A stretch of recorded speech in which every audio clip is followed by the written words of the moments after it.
want to talk about blowouts, particularly in football. Like, how much does a blowout impact the numbers that we're seeing? Well, if you want to talk about blowouts, we have a lot to say because we've had a lot of them. We've had our share of them, certainly.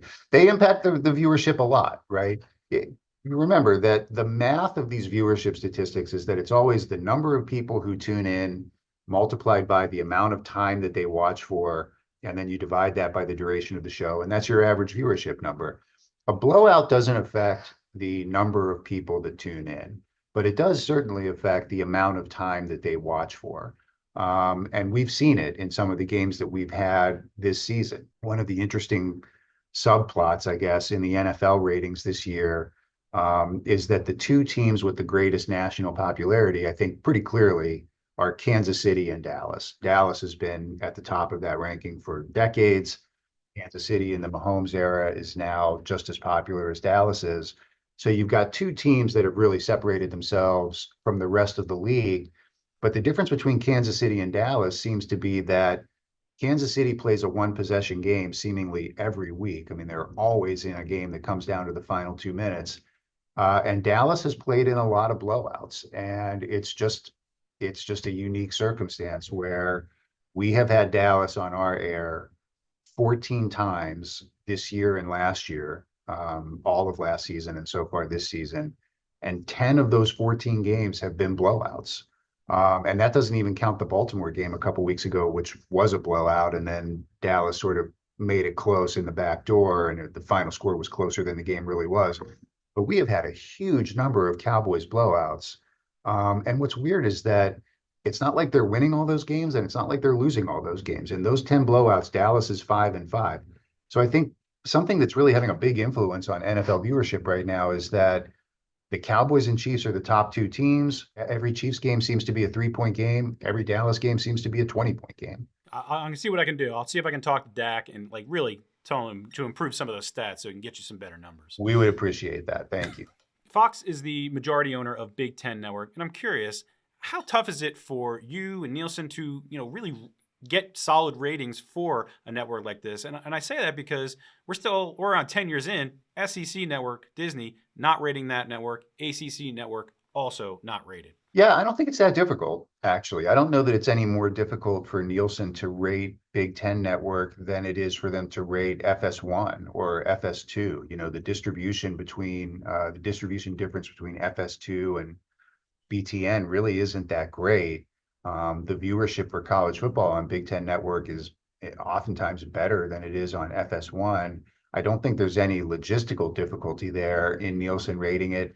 And just from our perspective, we believe that having that Nielsen data facilitates an easier conversation with your advertisers. I think it gives Big Ten Network a little bit of a leg up in the ad marketplace. And I also think just having the data can lead to some useful insights. I don't think we would have been as clued into the Caitlin Clark phenomenon as early as we were if we didn't have that consistent Nielsen national measurement.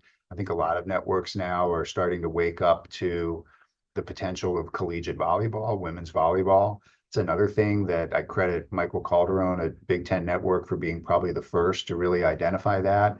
And now we and others have jumped on that, and you're seeing volleyball move up to the broadcast platform. I don't know if that happens if you don't have the Nielsen data to rely on. So, I can never speak to a decision that another company makes. They have their own reasons for not having those networks rated, but we find it really useful to have that data for BTN. I swear, people were lining up with pitchforks on social media when I couldn't give them a number for Vanderbilt, Alabama. They're like, we want a number. We want to know how good the game was. And I had to, you had to explain to them there isn't going to be a number. So I thought that was interesting. Where do you think Nielsen can best improve its measurement of sports?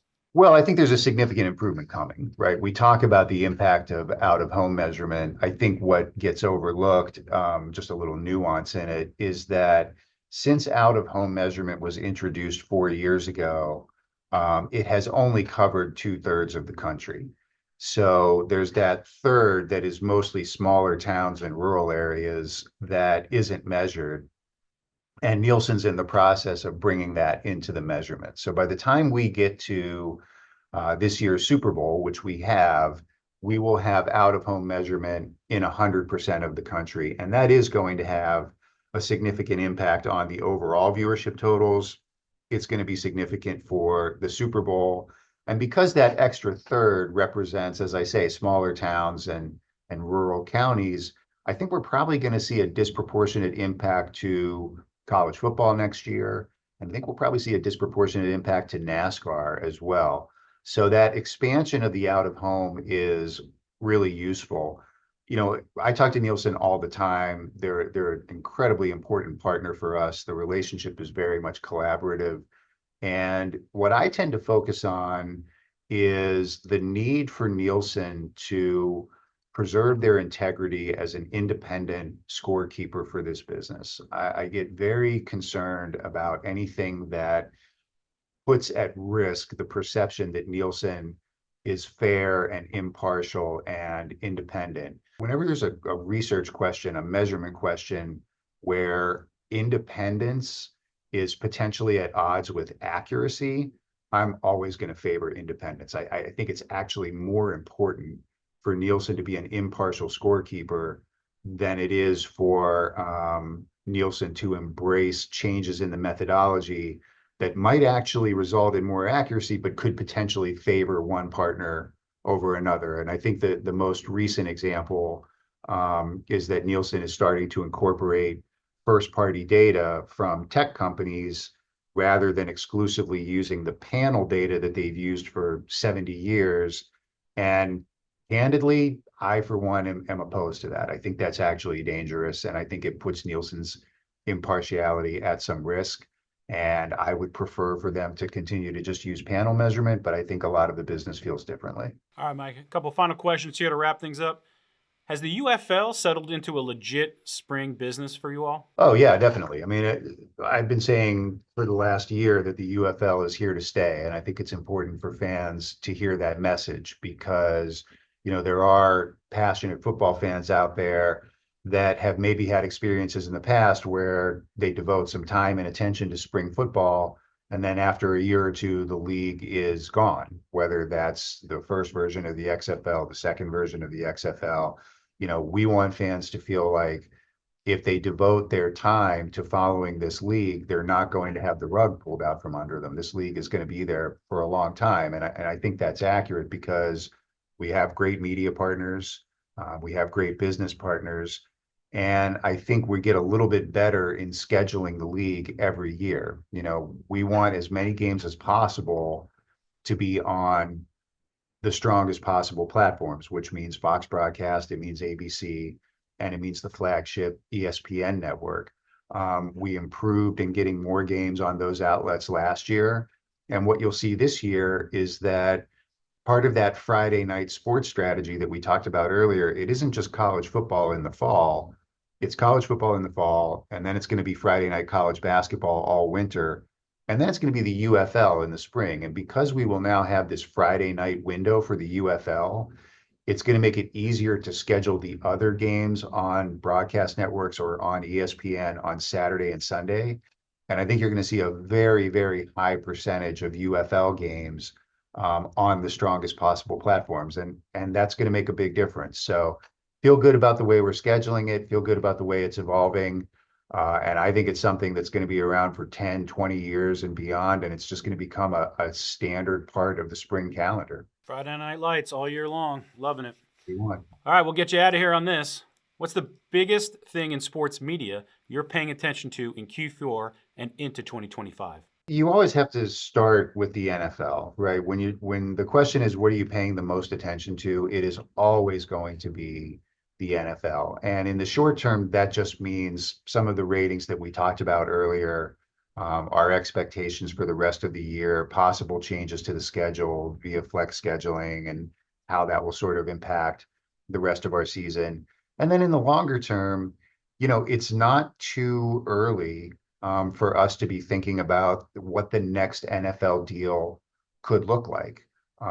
There obviously is going to be a lot of speculation about who the bidders will be for the next round of NFL rights. There'll be speculation about how the big tech companies that have enormous market caps will want to approach that bidding. I think there's going to be some fascinating conversation to be had about the composition of the packages, right? And there's been a lot of reporting lately about the possibility of an international package that might be brought to market, and how will that affect our package and the current CBS package. So, even though it's several years away, it's never too early to be thinking about it. I think it's something that we're just constantly thinking about. What's the future of our NFL relationship? And I think in both the short term and the long term, what's foremost in my mind is, what's our NFL rating going to be this week and next week? And what's our NFL package going to look like in 7 years? And what about in 17 years, right? You want to have a horizon that's maybe even beyond my own career. So short term and long term, that's always going to be the number one thing on my mind. I heard there's also a small game that's going to be on Fox in February. I don't know if you guys are paying attention to that, but I heard it's going to pull a big number for you guys. Yeah, I think it's a neutral site game in New Orleans, right? I don't know much more about it. They know how to party. Let's see if they can party with the numbers too. Well, he'll be a featured panelist at SBJ's Media Innovators Conference next month. Mike Mulvihill, Fox Sports' president of Insights and Analytics, one of the smartest folks in the business. Appreciate you joining the SBJ Sports Media Podcast. Thanks. Look forward to seeing you in New York. Thanks for having me here. It's a pleasure talking to you.